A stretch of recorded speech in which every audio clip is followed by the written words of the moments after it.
启明新声，大家来听，大家好，我是秦碧纯，欢迎再次收看启明新声节目。因为呢，受到少子化，还有呢，就是说。之前广设大学的影响哦，造成说很多学校呢在招生的时候呢面临了冲击。不过呢，还是有很多的学校因为师资很优秀，而且呢学生所学呢符合市场的需求，成为企业的最爱。那位于我们台南哦，有一间科技大学，他们的表现呢非常的杰出，非常的亮眼。今天邀请他们到节目当中，要跟大家好好的来聊一聊。那现在呢，就为大家来介绍这4位来自昆山科技大学的贵宾。那首先呢，我们要欢迎的是行政副校长兼主任秘书钟俊元副校长，欢迎您。主持人好，各位观众大家好。好，接下来为大家介绍的是公共事务副校长兼教务长陈龙泉副校长。主持人好，各位观众大家好。好，接下来我们欢迎的是学务长张世熙老师。主持人好，各位观众大家好。好，还有一位就是国际长庄岳峰老师。主持人好，各位观众大家好。好，那首先呢，我们就透过一段影片哦，带大家好好的来了解昆山科技大学。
昆山科技大学呢，在民国85年的时候还是专科学校，到89年的时候改制为科技大学嘛。好，那我们一开始呢，就来请教钟副校长哦。那改制前后到底有什么差别呢？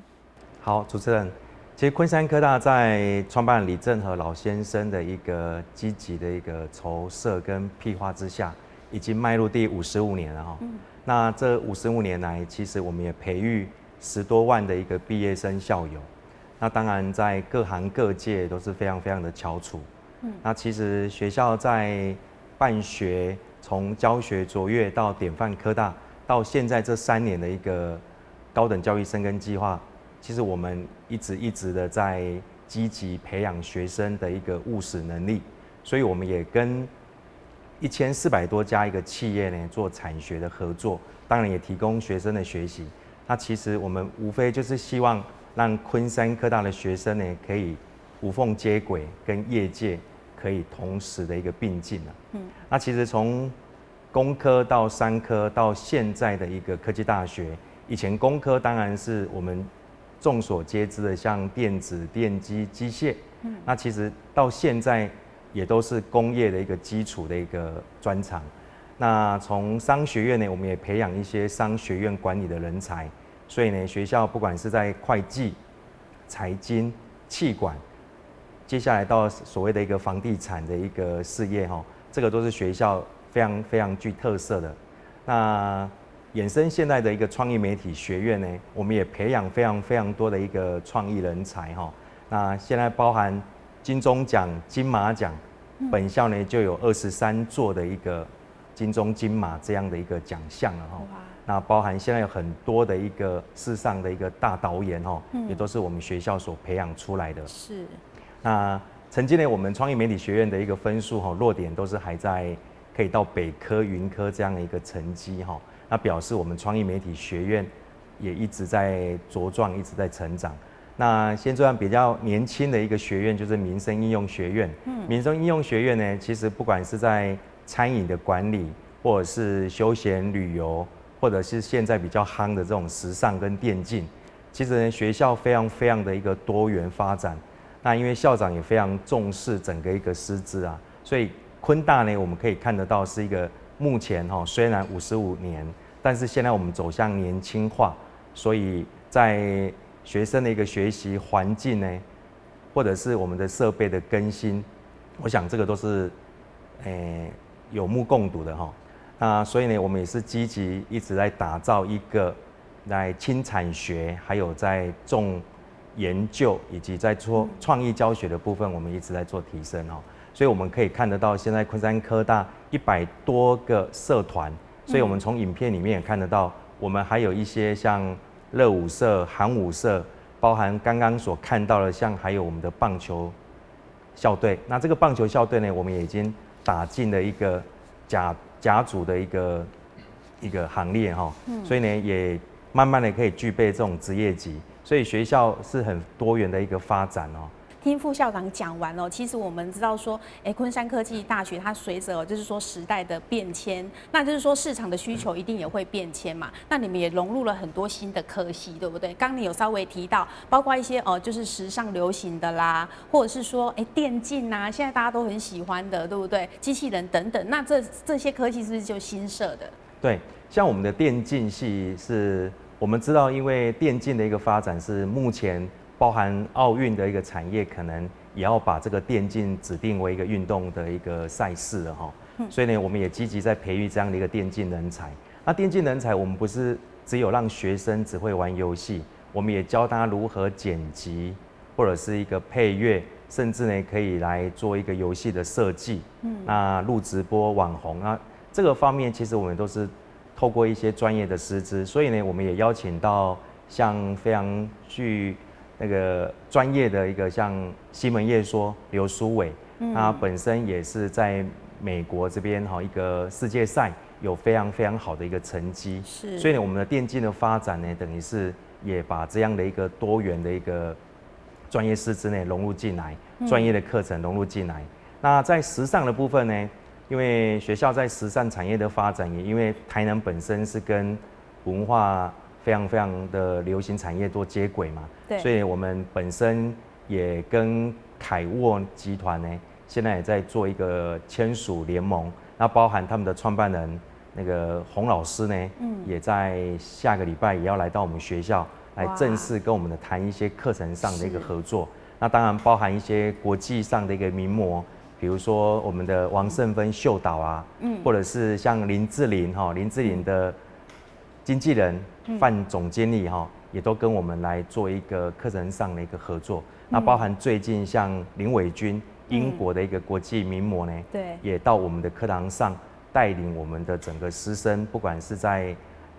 走秀啊，或者是一些服装的一个造型，或者是一个课堂上一个搭配，那甚至呢，我们链接到一些高中职我们把这样的一个课程导入，也深耕整个一个技职教育，所以我们跟业界这样的一个接轨，也让学生有所成长。那包含我们的高中职也可以做一个同步的一个共赢，这样子。对，哇，所以呢，有了这些新的科系哦，然后还有呢，像这个刘书伟啊，刚刚讲到那个凯沃名模等等呢，这些都算是老师，所以你们的师资其实阵容很坚强，对不对？好，那我们要请教陈副校长哦，就是说你们在师资的规划这方面有什么样的特色？因为学生其实很多会看是什么样的老师，可能会影响到他会不会想要选择就读你们的学校。是主持人还有各位观众，大家好。关于这个问题我想在本校要担任一个老师，其实是不是一件容易的事情因为在学校呢，老师除了要有学历之外，他要很多的这个实务经验。对。所以在学校里面非常强调老师一个实务经验的一个历练。对。那有些老师呢，我们基本上我们老师还要求说，在每6年呢，就要能够有半年的这样一个业界的实务经验。那目前昆山执行的成效，大概已经有92% 的老师呢，在最近6年里面都有这样一个实务经验的一个历练。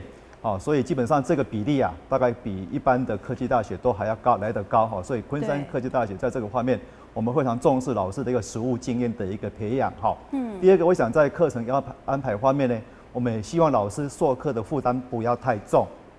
所以我们也非常重视老师这样的一个每一个礼拜一个结束的安排让老师有一些比较好的时间去准备他的一个教学的内容，也能够有一些时间去重视所谓产学合作。那所以这引申到我第3个一个回答，就是说昆山科技的老师呢，我们希望他有一个很强的一个所谓产学合作的这样的一个能力。我想老师在过程里面能够跟业界有搭配，有一些计划养成，老师也可以从里面来去学到一些新的技术。这样的话，老师的技术能够随着时代的演变呢，随时在更新。那老师能够把这些新的技术教给我们的学生，所以学生在这个课堂上所学的技术，就能跟业界来做一个无缝接轨的这样一个动作我想这个都是非常重要的。接下来我想，毕竟老师还是跟企业有一点落差的一个存在，所以在这个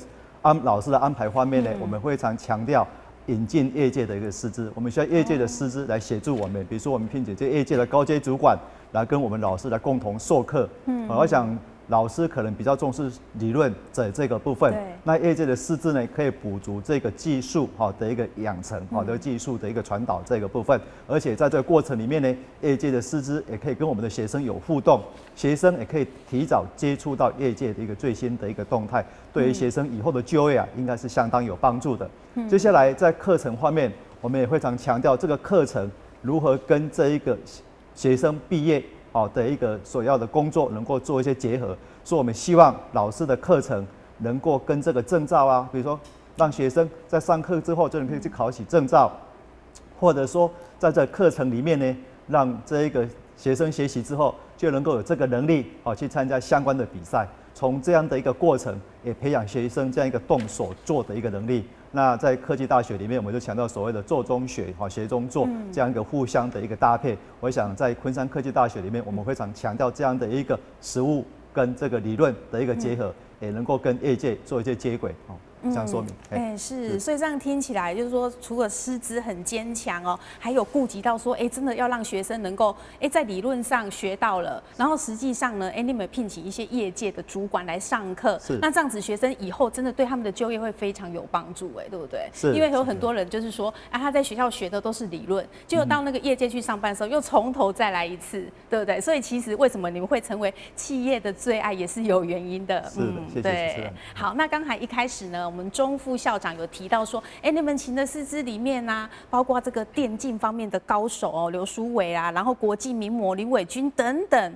好，那其他我们知道说，在厨师方面，你也有请到不少的名人，对不对？对，其实我们在教学卓越计划到现在的高等教育深耕计划，因为学校拿了一个经费是全国私校之冠，那校长也特别希望把这样的一个资源可以链接给我们的学生的一个学习哦。所以呢，我们在师资的聘请，当然具备国际化之外，我们还要考量到它的一个专业导向哦。所以其实像刚刚主持人讲的，像我们的电竞，我们聘请到在西门业说这么知名的一号的一个总教练，成为我们的一个专任老师。那当然，在餐饮的部分呢，从之前早期大家知道的像阿基斯，对，到现在的一个江正成哈，也是印度洋史上最伟大的一个厨师，也是米其林的一个主厨哈。那江正成江主厨呢，也成为我们的讲座教授。那不止在一个专题演讲跟大家来做互动之外呢，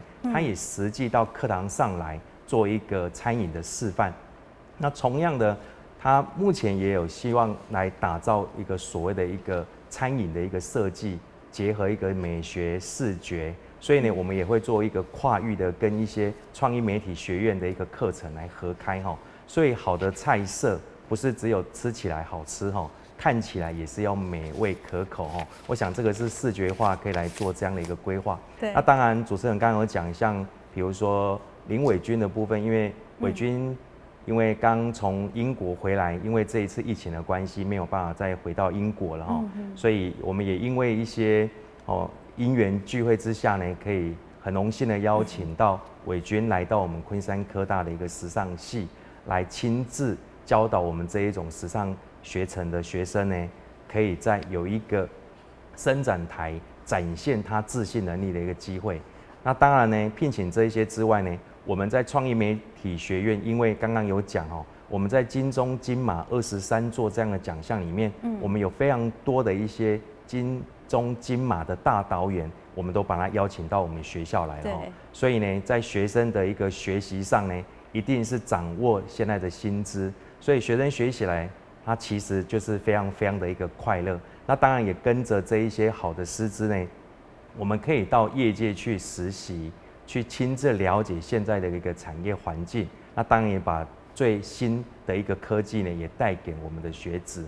所以这一些的师资呢，我想都是对学校非常非常的有注意的那我们也把这个师资呢，也可以分享链接到高中职，来让这一些高中职学生呢，也可以有所成长。所以这个部分呢，是学校呢非常非常支持在整个师资上的一个聘任。对，好，那讲到说呢，可以连接到高中职这个部分我们知道说，日前呢，昆山科大就有携手这个高中职来成立了南区的智慧制造教学联盟。好，那这个部分呢，我们的记者有前往现场去采访因为这是真的算是我们南台湾非常大的一件事情所以我们现在先来看这段新闻报道。昆山科技大学这几年积极推动智慧自动化机器人相关的课程，现在得到教育部有算的补助。昆山科技大学也邀请南部的高中职学校，同时伫相关企业的协助之下，共同成立南区智慧制造教学联盟，配合举办成立大会。会长立委陈廷辉甲林义进也拢出席见证。昆山科技大学校长表示，希望透过安尼的合作，让人才培育的环境更加完善。是有一次跟了很多高中职的校长一起吃饭。吃的时候呢，他们就有提到了说，我们的总裁左总裁有捐赠了这个机械手臂给各个高中职的学校那然后他们也都有在试着去组装，然后都给它建制好。那刚好呢，我们学校跟上银科技呢是历年来多年的伙伴，一直在有教育跟这个 training 的部分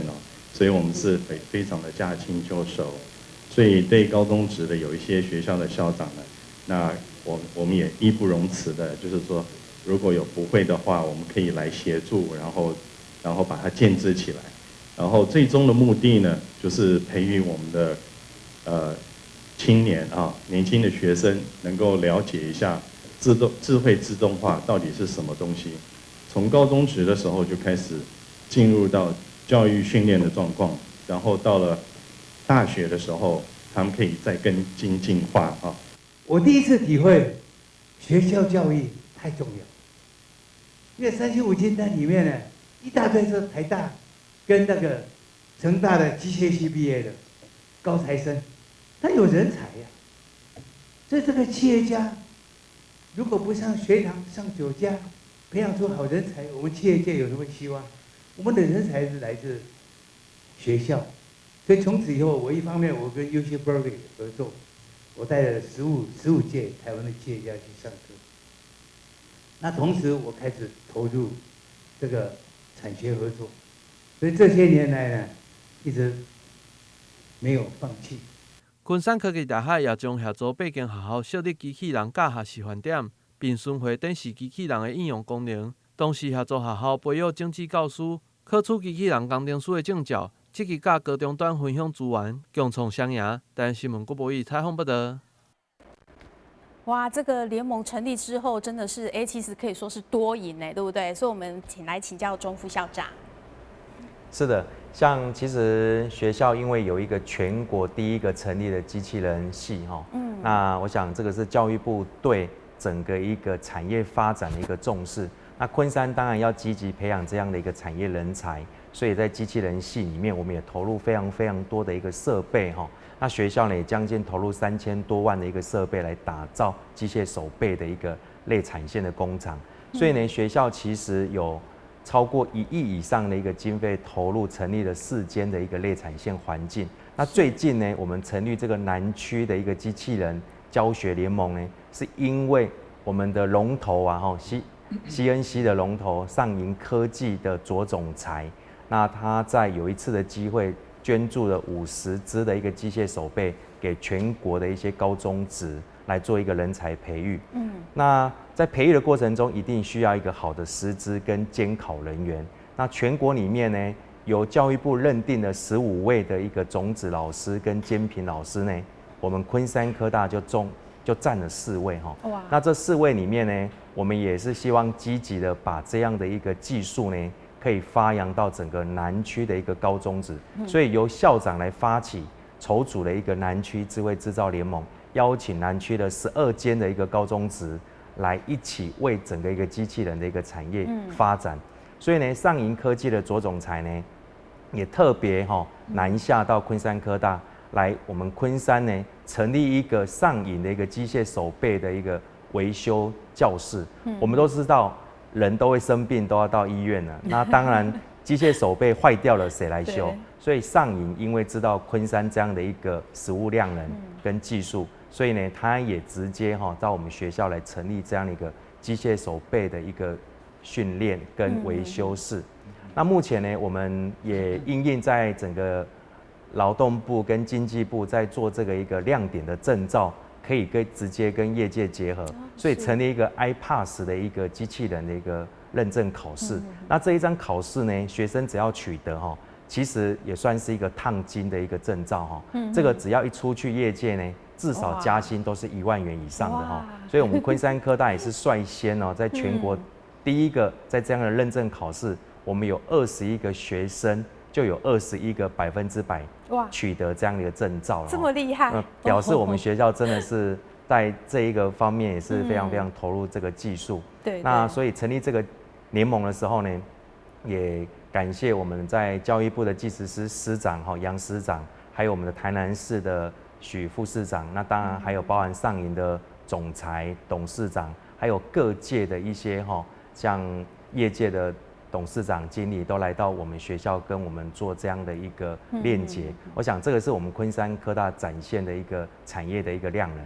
哇，所以真的是这么棒的师资，然后也会想得这么远，然后辅助学生去考这个证照之后，哇，真的是烫金的证照，真的是烫金的。对啊，所以出来就是说你们的学生出来，真的企业都非常的喜欢呢，哇，所以真的是很棒哦。好，那另外我们知道说最近发生的喜事里面呢，还有一个就是视觉传达设计系的系主任黄志伟，他跟谁呢？就是跟知名歌手，还有知名的就是音乐制作人陈升，大家都知道的，一起办画展呢，这很不简单呢，是不是也跟大家谈一下？的确，我们都知道知名的艺人陈升其实每一年他都会办一个跨年的演唱会，已经持续26年了那应该今年27年的票也应该是很难抢对。但是因为他可能在身体上的一些那个需要调养所以在今年就没有办法举办他的一个个人的一个跨年演唱会。但是因为我们的视传系的黄志伟黄主任呢，本身跟陈生是20多年的一个好友，那陈生呢也因为这样的因缘聚会呢，就跟我们的主任说，那我们一起来办一个画展好了，办一个2人的个展，所以呢，我们就在台北由他们2个共同的创作。那其实，在创作过程中，其实非常非常的艰辛听我们的志伟主任讲因为陈生大哥本身自己也是非常非常的忙啦那当然他对作品的创作也非常有要求，也非常的随性。但是因为2个都是一种跨界的合作对，那当然把这样的一个跨界的合作，把这样的一个不管是油画或者是他一个彩绘，把它做一个这样的一个联展，那也得到整个一个在艺文界的一个共鸣。那当天呢，像很多很多的大佬都前来了包含像伍佰啦、黄子佼啊，等等这样的一个知名艺人都来现场跟他们祝贺。那其实身为昆山科大的我们是倍感荣幸可以这样子跟这么具知名的一个艺人做跨界的合作，表示我们在师资上的一个创作量能，可以跟业界上这样来做一个跨界的接轨，我想是非常高兴的。对，所以你们视传系现在真的是也是相当的热门好，那讲到这个呢，我们要谈一下，就是说你们的产学合作其实也做得很好，对不对？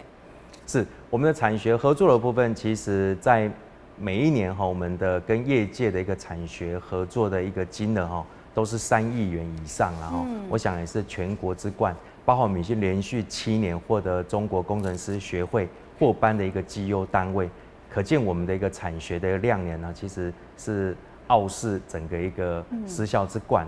那当然呢，我们最近呢跟很多的一个企业来做一个结盟包含最近的一个凯沃这种经纪公司。那我们跟创办人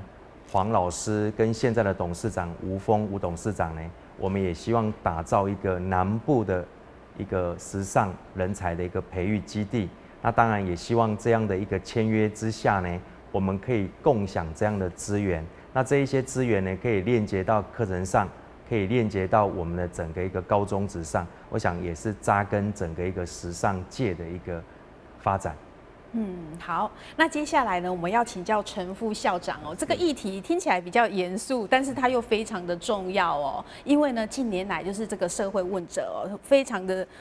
就是引起大家的关注。那这样子的话，接下来我们要探讨这个就是不知道大家有没有听过，来实践大学社会责任，大家会想说，什么叫做实践大学社会责任呢？这个议题的话，昆山科大也有非常的注重，对不对？所以我们来请教陈副校长。是的，谢谢主持人。我想大学的社会责任这个是目前非常流行的、非常重要的一环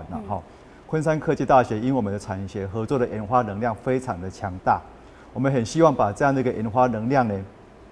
对于我们在地的企业，或者说跟我们的社区，能够把它连接在一起，把这个能量来解决我们这个地区的问题尤其在我们的一些偏乡地区这些地区的一个创生再造，能够把它活化起来。那这个是我们觉得是我们一个使命。那这个教育部来正式推动这个所谓的 USR 计划呢，大概是在107年开始。那其实，在107年以前呢，昆山已经非常重视这样的一个议题，所以我们其实就已经有非常好的一些成就在。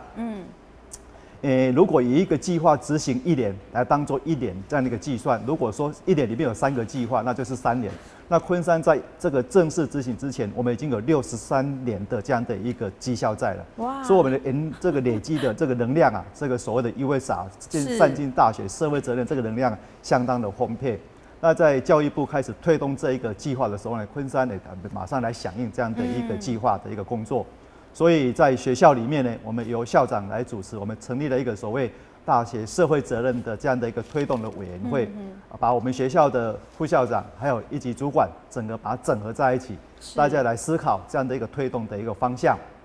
那我们也不是说只有策略的拟定，我们在学校里面呢，我们也成立一个所谓的这个大学社会责任的这样一个办公室，有专责的主任、组长跟组员来负责把这些我们拟定的政策来加以落实所以其实我们都从这个政策拟定到执行是非常彻底的所以基本上我们的自己的绩效就还相当的不错那这些大学的社会责任呢，主要就是说我们借由这样的一个在地的一个所谓的关怀，社会的实践，还有一个环境的永续经营。好，昆山从这个3个方面来着手，我们希望能够协助企业在这个技术方面呢有一些创新，那也培养在地的人才，让这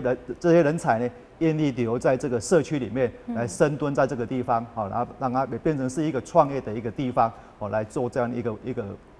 为青年还有为社会来做一些铺路的工作。这个是昆山我们目前在推动这个所谓大学社会责任主要的一个推动的一些策略跟一个方向。哇，是的，所以这样听起来，这个昆山科技大学在这方面呢，还走在教育部之前呢，对不对？是的，哇，还赢过他们这样超过60几年哦。好，那这样子的话，这个计划到底我们的学生有没有一起参与呢？哦，这个计划其实就是非常需要借重学生的参与，它是一个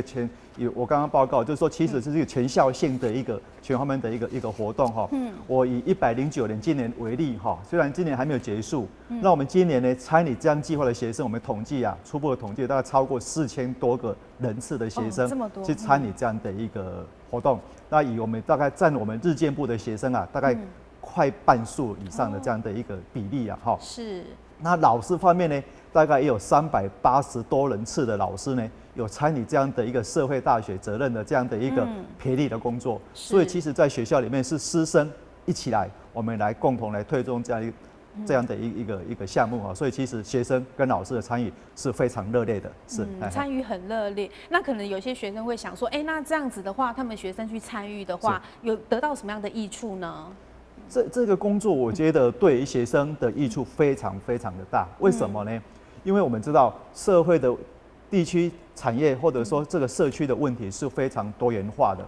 然后社区里面基本上也缺少说比较好的一个人才或者一些实验室，所以呢，在这个计划的过程里面呢，我们是先了解我们这个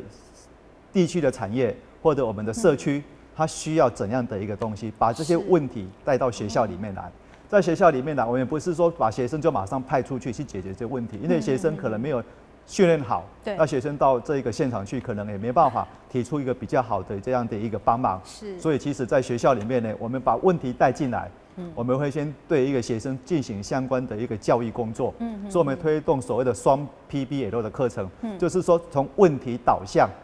problem based learning 的一个系统，来让学生有问题。给问题，然后让他去找答案，在这个过程里面去做。而另外一个 PBL 就是所谓的，它是一个地区的一个 place 的这样的一个系统，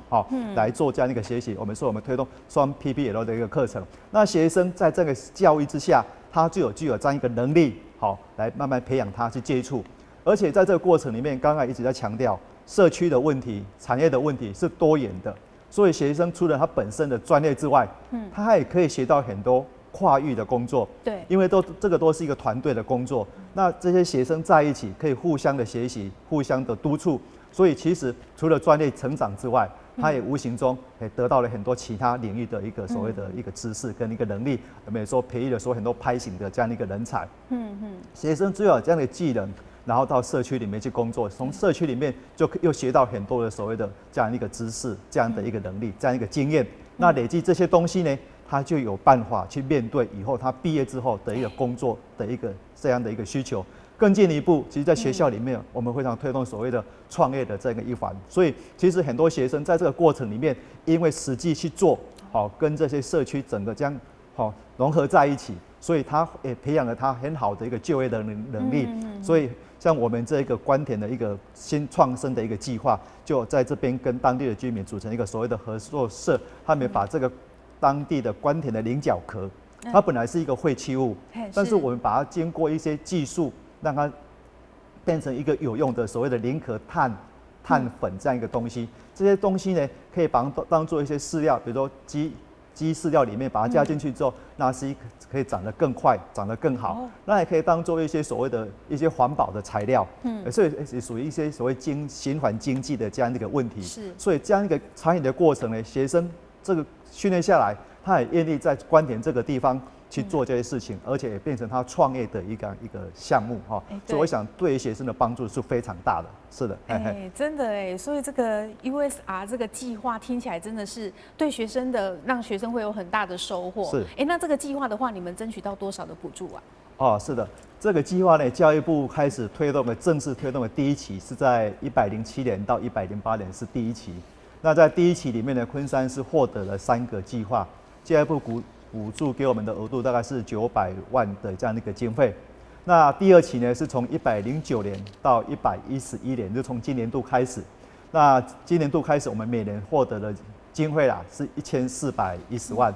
也就是说从前面第1期的1年900万到这一期1年的1400多万，我们大概成长了大概500万，所以我们成长的幅度大概有将近40几%到50几%到50%的这样一个成长的一个比例。所以其实就是说，昆山因为早期一个能量的一个累积下来，对，我们能够把这样的一个工作做得很好，有成绩，所以在第2期的时候呢，我们的补助的经费也大幅的成长，对，而且我们服务的对象从这一个所谓社区型、地方型的这样的一个形态，我们在第2期的计划，就在今年，我们有一个计划是所谓国际型的，我们也把这样的一个技术呢输送到国外去啊，比如说我们在这一个永康工业区的这样的永康这个工业区的一个辅导案里面呢，我们把这个技术呢，所谓太阳光电的技术啊，也把它推展到这个越南这个地方来，协助当地来做建制一个太阳光电的这个装置的一个设施的一个建立。所以整体绩效上，我们也说我们也相当表现相对的亮丽。那其实学校这方面也有很多的投入。以109年为例，我们学校除了教育部的补助经费之外呢，学校还另外投入了500万元，来鼓励很多小型的 USR 的这样一个团队，也来推动这件事情。所以其实我们有正式的团队，也有我们学校自己在培力的团队。我想这个工作是一个很有意义的工作，昆山会一直把它推动下去。是的，对，所以就是受到肯定，所以补助经费越来越多，所以相信你们这个效益这个成效也做得非常好，对不对？是的，对，哇，真对，的是，基本上在这个效益方面啊，我想，如果说我们自己一直讲我们自己好，可能也不是那么中肯了，对，就是天下杂志呢，在今年有做一个所谓的 USR 大学公民的一个评比，那昆山大学在这个所谓的团队里面呢，我们拿到了这个私立科大组的全国第3，南部的第1，所以基本上呢，我想这个是一个外人给我们的肯定。对。那在最近啊，这个所谓台湾企业永续学院啊，他们也举办一个所谓企业永续奖，里面今年特别把这个大学的 USR 也拿出来评比。那昆山也拿到一个我们关田新创生这个计划，也拿到这个里面的一个铜牌奖。那我想这个铜牌奖也是大概是云嘉南我们唯一私立科大拿到的一个奖项。所以我想，我们讲自己好，可能比较不是那么中肯，但是我想从很多外面也给我们很大的肯定，所以可以验证说昆山企在这方面我们做的还是可以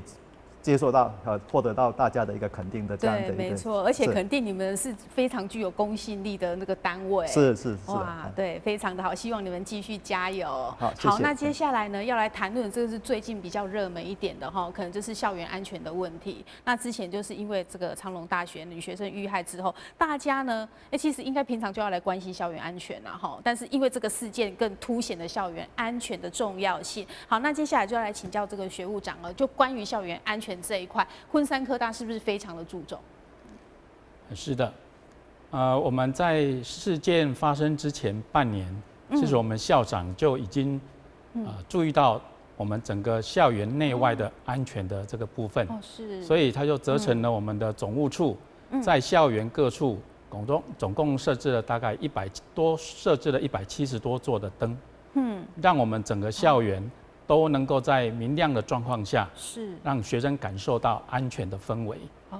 所以校长本来之前就有发现说，这个可能灯的那个数量不够，或是不够亮，对不对？所以在这次事情的发生的半年前就已经装了170多盏，哇，让校园就变得很明亮了。对，所以我们在事件发生之后，其实我们也立即的召开了我们学校的校安中心会议，再度检讨我们校园内里里外外各个楼层，那甚至包括我们周遭的这个邻近的这些道路，哪边是有比较阴暗或者是不够安全的地方，那我们也跟地方的消防队，还有我们的分局，还有我们的派出所，以及我们的区长、里长，都一起来共同探讨我们学校整个周边里面的内外的哪些地方还有安全不足的地方。所以我们经过了2次的重要的会议，然后再加上有3次到市政府去召开这个全台南市的这个校园安全的这个危机的处理会议。那我们也设置了14个不同的这个区域我们的安全热点。那我们也最近也委请这个派出所在我们学校的周遭增设了3个我们巡查点再加上里长带领的这个里民巡查队再加上我们学校自己的校安人员，我们构成了一个内外兼顾的一个安全网。对，哇，所以呀，就是说昆山科大在校园安全这方面都有非常的加强，而且甚至是提前就警示到了。对，好，那因为现在呢，这个校园安全可能是学生他们选择说要去就读的考虑很重要的因素之一嘛，所以这个校园安全问题真的非常的重要。那另外呢，受到这个 COVID-19 这个疫情的影响，那可能在学校方面到底有没有什么样的因应的措施，也是请教学务长。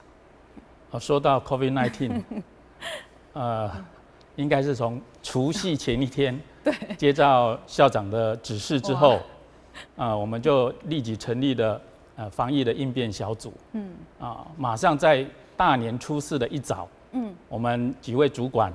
就召开了一个紧急应变会议，在座的我们另外3位长官也一起在那一天早上，我们开了一个非常重要的一个应变会议。是校长在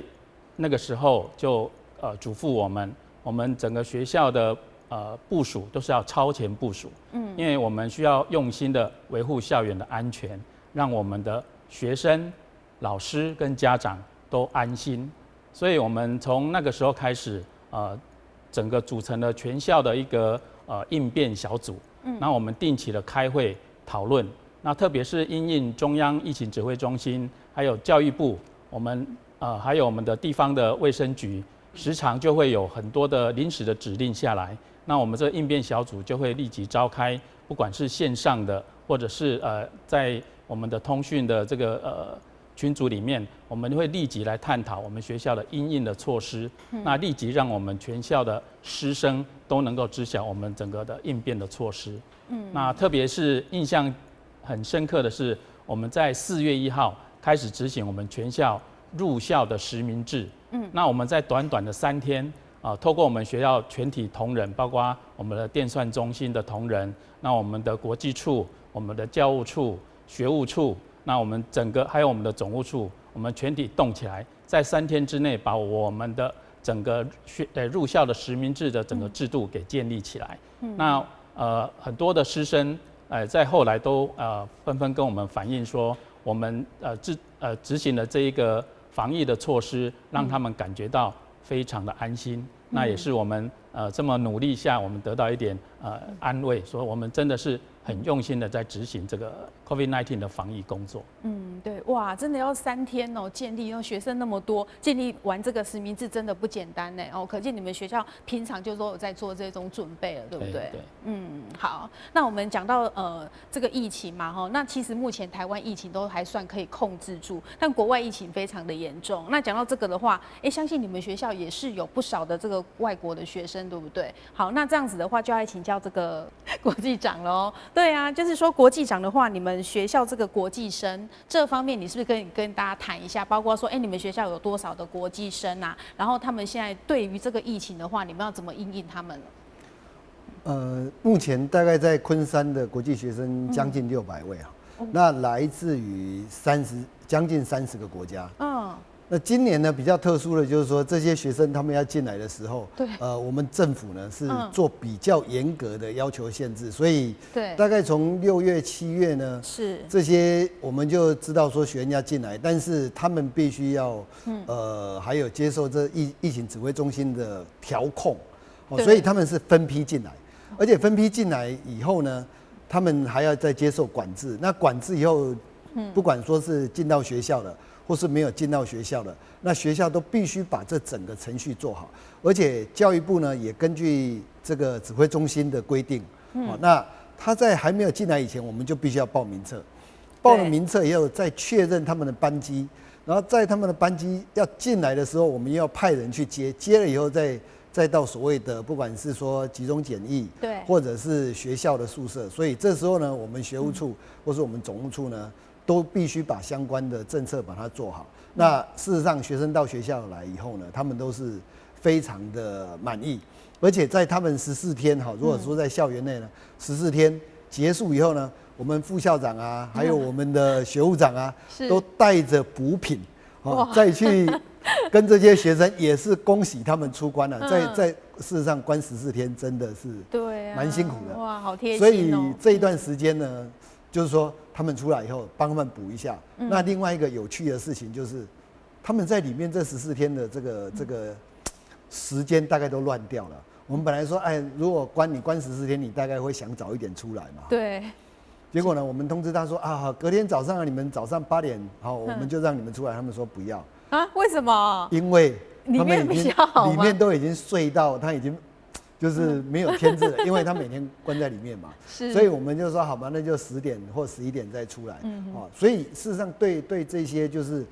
配合我们政府防疫措施的学生呢，我们也都非常感谢他们。因为他们配合我们政府的政策，也配合学校，他们只要是安全的，没有传染能力的，那进到校园里面以后呢，就能够配合学校相关的一些政策，也配合我们教育部的一些要求。那这些学生呢，刚刚我们2位副校长都有提到就是说，我们政府也在推这个国际化，那国际化也很多所谓的要强化我们台湾学生的一个国际移动力。那在国际移动力的过程里面呢，我们让海外的学生到我们台湾来学习，同时我们也把我们的学生送到海外去。所以事实上，教育部的这个学海有一个学海计划。那这学海计划呢，它就是让我们的学生可以到我们海外的姐妹校，是那到1学期或是1年，那让他们去学习海外的经验。那我们的学生呢，到美国去，到英国去，到奥地利去。然后日本啊，或者是韩国都有很多学生，那每年都有将近100位学生出去。是。那同样的，海外的学生，我们的姐妹校的学生也一样到我们学校来。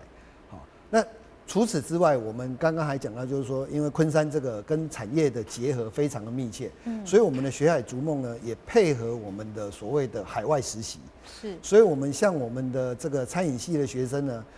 在正常的情况底下，就是我们如果是在没有疫情的情况底下，过去的经验里面呢，我们每年大概都有300位的学生到新加坡或是到日本，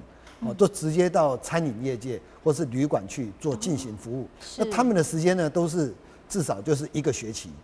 那除此之外，就是他们也到这个美国或者是日本，去做这一些海外的实习。那这些对学生来讲，他就可以得到海外的经验。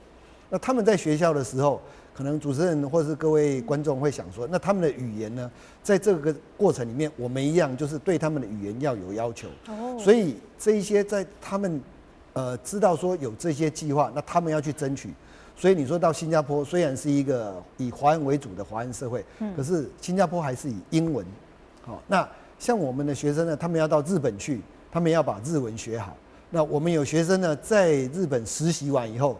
那个单位呢就立刻要求说，他可不可以就不要再回到台湾了？是不是就在那边就，因为他们认为说，像这样的员工他们自己要训练也要经过一段时间。那由我们台湾的学生本身有这样的经验，然后又会说日文，又可以讲中文，甚至买当工代理。因为我们知道台湾人经常去日本，对啊，所以这对他们来讲是一个非常好的一个员工，所以他们也愿意，我就直接就是高薪聘请，高薪聘请。那这个对我们来讲，就是我们把学生推出去。那刚刚我们2位副校长都有提到，那我们也把国际的这些专业人士对拉进来到我们学校，好像说江正成，这都是国际级的，他过去就在新加坡。对，那像这个林伟君，他就是英国的超模，他们本身都具备相当的国际化的经验。那我们学生没办法出去的情况底下，我们把这些人把他们带进来。那除此之外，我们学校还有接受外交部的一个国会的一个计划，那就是所有我们邦交国到台湾念书，只要是要学机械工程的，都必须到昆山来。是。所以我们每年也都照顾了很多这个我们邦交国的这些学生。事实上，昆山科大呢，也可以说替我们台湾的外交做很大的贡献。那这些学生呢，他们来到台湾以后呢，不管是在大学部念4年，或是在研究所念2年，那他们的表现都非常好。那我们把这些学生这个培养完以后，他们回到他们的国家，那事实上对台湾的邦交，或是说对当地的企业，都做很多的一个贡献。那我们也当然也希望说，透过这些学生，那持续的维系跟台湾的一个关系。那像我们去年有一个贝里斯的学生，他拿到一个比赛，奖金100万，这个学生就拿到了。然后他也是在我们的老师指导之下，因为他说我也不知道做什么题目，然后这个老师呢就给他一个题目做，做了以后去参加一个比赛，拿到100万，这个也是破纪录。所以这个学生呢，不止说他在台湾呢，他们的贝里斯的大使馆特别接见他，他回到贝里斯以后呢，我们台湾的大使还有他们的总统也特别的召见他。那他们就是非常感谢说，我们台湾做了这么多事情，帮当地培养这么好的学生。然后这个学校呢，就是昆山科技大学，所以相对的，他们对于这个他们当地的学生呢，在推荐来我们昆山科大，建立起这种国际性的交流，是非常有正面的影响力。是。那同样的，我们目前也在推行政府的新南向政策，所以我们也帮东南亚这些国家呢，培养他们的一些所谓的科技的或是传统产业的这些人才。经过这4年的培训以后呢，他们再回到他们当地的国家去，也可以对当地的厂商有贡献。那他们在台湾的这段时间呢，我们台湾的产业，就是我们系上的老师呢，把他们引介到台湾的一些跟东南亚有连结的厂商，让他们在这里做实习。那实习以后，他们就可以了解台湾的企业文化，这个产业的这些生产线。那等他们将来学成归回他们国家的时候，他们也会感谢他们在台湾求学，他们所受到的一些照顾，还有他们在台湾的产业界里面呢，他们所学到的文化啦，还有学到的技术啊，还有学到的管理功能。那对于台湾企业在东南亚，在我们这边做扩展的时候，事实上是对台湾也都是有很大的帮助。所以这些年来，事实上昆山不止我们说在地化，我们做很多的 USR，对于台湾的一些产业或是社区做很多的贡献。同时，我们也默默的这样已经做了这个国际化的交流，帮海外的这些我们的不管是邦交国家，或是我们没有邦交的这些友善国家呢，培养了很多的学生。那这将来来讲，都是对我们台湾都是好事。而且呢，他们也特别喜欢台南。主持人也知道，台南就是我们台湾的有文化的都市。它不是说像国外的一些大型的都市，所以他们就可以更能够了解台湾的文化。那特别是台南的美食。又更能够吸引他们，而且在台南这边生活也很轻松，也很愉快，而且我们台南人呢都非常的善良，所以让他们更有所谓感受真正的台湾文化，所以这对我们台湾来讲，也是真的把台湾做跟海外的连结、跟国际的连结，做一个非常好的一个桥梁。对，哇，所以呢，今天我听完那访问完这4位来宾之后，我发现说，不管是在地或者是到国际昆山科技大学，真的都很不简单呢。哇，这个真的要好好的讲给我们的观众朋友了解如果我刚才有仔细看的，真的是可以了解到说，昆山科技大学原来做了这么多的事情，而且师资真的很优秀。然后最重要，我觉得说，其实就是说，你可以一出来就是符合业界的需求，这个是很重要的。很多学生读完之后，然后毕业了，真的不晓得自己到底要做什么，有的甚至就是说读的，跟他之后出去上班的不一样。但是我觉得你们在产业这方面其实做了非常好的连接，而且跟国际接轨接得很重要，对我们的外交真的是尽了一份力量。好，那今天很高兴邀请4位来宾到节目当中，那最后也请4位来宾帮我们做个结论。我们先请副校长周副校长。那昆山科大其实是教育部的一个教学创新示范的学校。那学校呢，当然在教学的一个面向呢，我想是朝着整个一个业界的需求来设计课程。所以我们当然也是打造全国的一个像 PBL 这样的一个示范的一个教学场域。那当然呢，我们也是云嘉南呢学费最低的学校，所以进入昆山科大不只是你的靠山，也是你永远的一个大家庭啊。哇，学费最低，但是品质很好哦。好，来陈副校长。是的，主持人，昆山科技大学从大概教育部95年推动所谓教学卓越计划以来，不管在教学方面，我们这样的一个卓越计划，我们的成效非常的好。然后教育部大概在105年开始啊，也推了所谓这个典范科技大学，在挑选了12所